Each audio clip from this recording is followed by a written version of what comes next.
Welcome. In front of me is a Huawei Mate X6, and today I'll show you how you can go through the setup process of this device.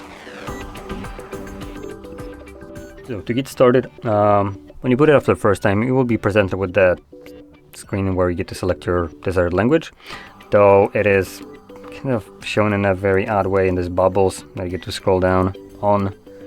So once you find the language that you want to use, just simply tap on it and then select Get Started. Next, select your region. I'm gonna stick with the UK. Terms of use. You can tap on Details to read exactly what you're agreeing to, and then select Agree and Continue. Next, you can insert a SIM card. Now, you will need to have on Huawei some form of connection, either through Wi-Fi or mobile data. So if you don't have any kind of Wi-Fi near you right now, pop in the SIM card. It's going to be faster that way. And obviously, if you do have Wi-Fi, you can skip this and then sign into network right here. As you can see, you cannot proceed any further without actually connecting to network. So I'll wait for it to pop up and connect to my network.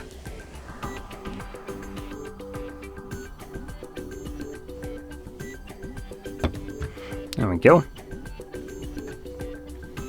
And now we can continue to the next page, which is data and privacy. Very rich coming from Huawei. You can tap on Details to see what kind of BS they're kind of shoving here, but at the end of the day, we do need to select Continue. That's the only way you can finish up the setup. And then we have device protection. Here we have several different ways of protecting our phone. The two biometric options would be fingerprint and face recognition, two that you'd probably expect from biometrics. And then under lock screen password, we have PIN pattern or password. If you're planning to use any kind of biometrics, either fingerprint, face recognition, or both of them, you will always be required to select a screen lock, as biometrics aren't 100% reliable. So in times where it fails to unlock your device with both of those, it would leave you with the option to unlock it using the physical way. So just go through it, choose whichever one you want. And additionally, if you don't want to protect your device, which you totally can, and I wouldn't recommend it, you can just set it up later. Like I said, I wouldn't recommend this option, but this is my device, so it doesn't really matter. Anyway, next we have parental control. If you're going to be the one using this device, you probably don't care about this. If you're getting this device for your kid, then you might be interested in setting it up, but I'm not, so I'm gonna select skip. Then we have Huawei ID. It's basically the equivalent of having something like a Google account signed in on your phone, or Apple ID. So this gives you access to things like the app gallery that you have on Huawei, Find My Device, and a bunch of other Huawei applications. But like I said, it's a very close copy to something like an iPhone with their account. And for the most part, you will probably want to be signed in, as this gives you access to basically the functionality of the device. You can continue without actually signing in if you want to. So right here, we don't really see that option, but you can click right here, don't have a Huawei ID, or forgot your password, and then you can select right here, maybe later. Next we have HMS Core. You can go through this, check whatever you want. There's a couple of weird things in here that I personally don't like the personalized ads, which it's basically a spyware. Gathers data, meaning listens to you and sees what you talk about, or listens to what you talk about and sees what you type, and then gives you ads based on what it basically spied on you. Then we also have the ad ID statistics. I'm going to turn that off as well.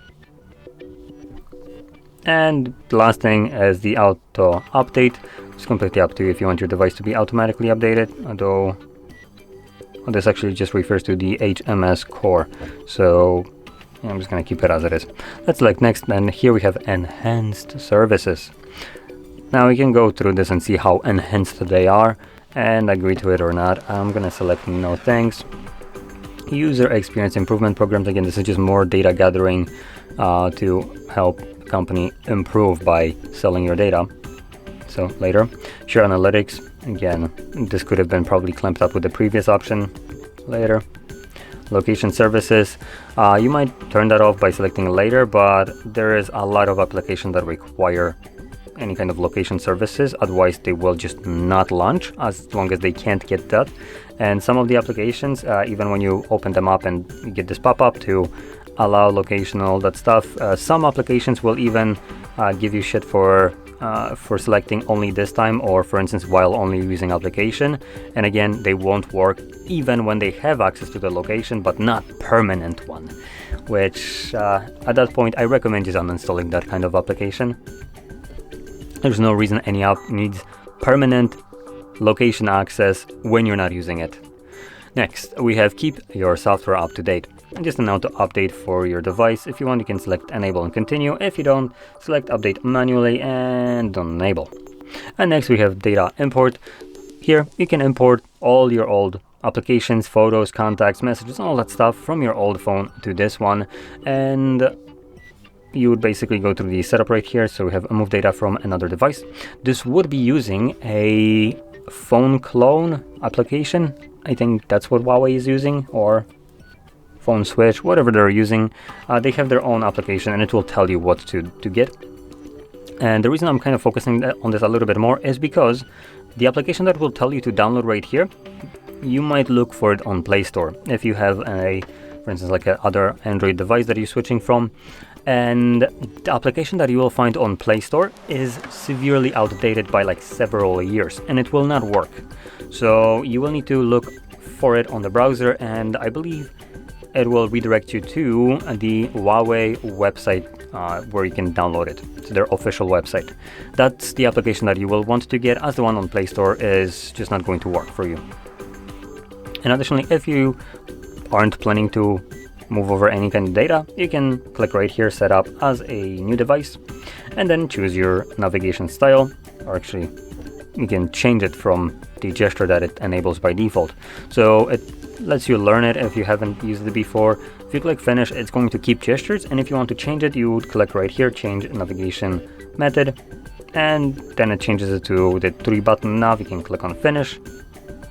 Now before we actually finish, because this is a foldable device, it gives us a quick rundown of things to not do with the super fragile plastic display. So if you already used the foldable device before, you probably are aware of this. If you haven't, I'm going to quickly run down all these options right here, or info, just so you are aware of maybe what not to do, so you can use your device for as long as you possibly can. So we have don't remove the protective film. I am going to open it up. So if we lock the device, you might be able to see right here, we do have a protective film. There's like a space in between the display and the film itself that will start to peel off after some time. You will have like a line that will form eventually throughout here. This film can be replaced when it comes down to, for instance, phones like Samsung.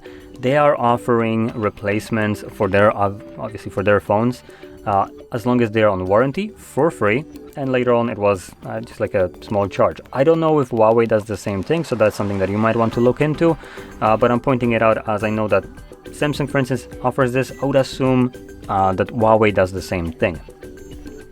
Next we have do not press or the on the internal screen with pointed objects.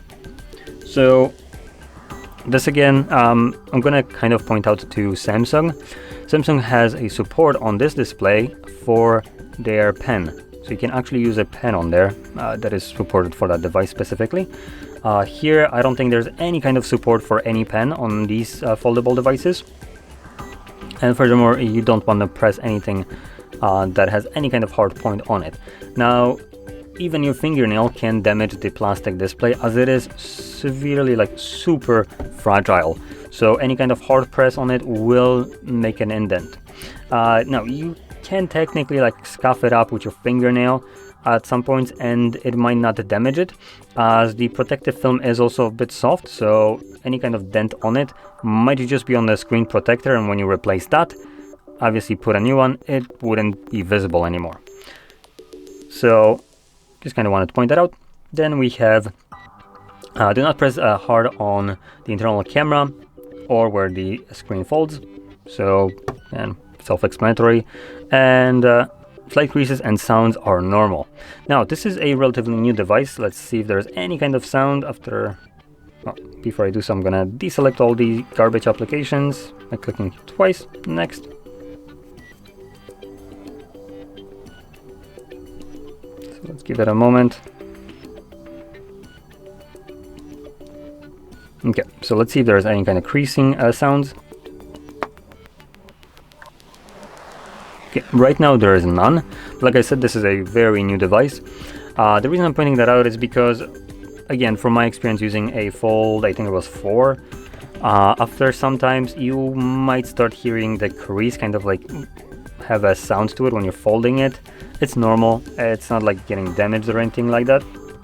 Or possibly it could be. My device did crap out in the internal display, it stopped working.